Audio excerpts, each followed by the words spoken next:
Cooperative learning. Cooperative learning adalah pembelajaran yang dilakukan secara berkelompok kecil. Siswa bekerja sama untuk mencapai tujuan bersama. Metode ini tidak hanya meningkatkan hasil belajar, tetapi juga hubungan sosial antar siswa. Indikator cooperative learning. Ada beberapa indikator utama. Yang pertama, ketergantungan positif. Artinya, siswa saling membutuhkan. 2. Tanggung jawab individu. Setiap siswa tetap harus memahami materi. 3. Interaksi langsung antar anggota. 4. Keterampilan sosial seperti komunikasi dan kerjasama. 5. Evaluasi kelompok untuk memperbaiki kinerja. Model cooperative learning. Terdapat beberapa model seperti pertama, state, belajar kelompok lalu kuis individu. 2. Jigsaw, siswa menjadi ahli pada bagian materi tertentu. 3. Think, pair, share, berpikir, diskusi berpasangan lalu berbagi. 4. TGT, belajar sambil bermain turnamen. 5. GI, investigasi kelompok terhadap suatu topik. Contoh cooperative learning.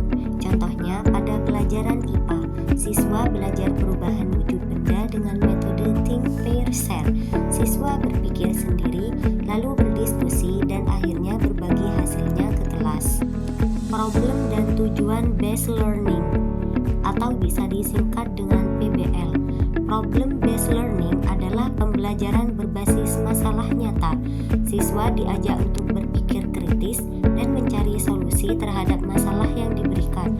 Tujuan PBL antara lain melatih berpikir kritis, mengembangkan kemampuan pemecahan masalah, meningkatkan kemandirian belajar, dan membuat pembelajaran lebih relevan dengan kehidupan sehari-hari. Project based learning. Project based learning adalah pembelajaran berbasis proyek. Siswa menghasilkan produk nyata dari proses belajar sehingga lebih kreatif dan inovatif. Langkah-langkah project based learning.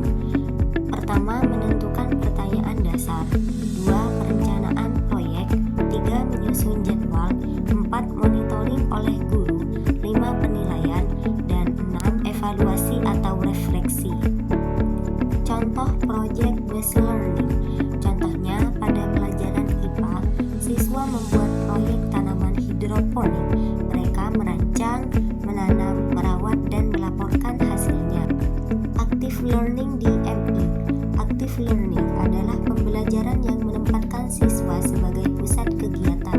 Siswa aktif secara kognitif, efektif, dan psikomotor. Strategi active learning. Beberapa strategi yang bisa digunakan. 1. Diskusi kelompok. 2. Role playing atau bermain peran. 3. Game edukatif. 4. Demonstrasi. 5. Inquiry learning atau pembelajaran berbasis penemuan. Contoh active learning. Contohnya pada pelajaran PAI, siswa melakukan role play tentang kejujuran. Pada pelajaran matematika, siswa belajar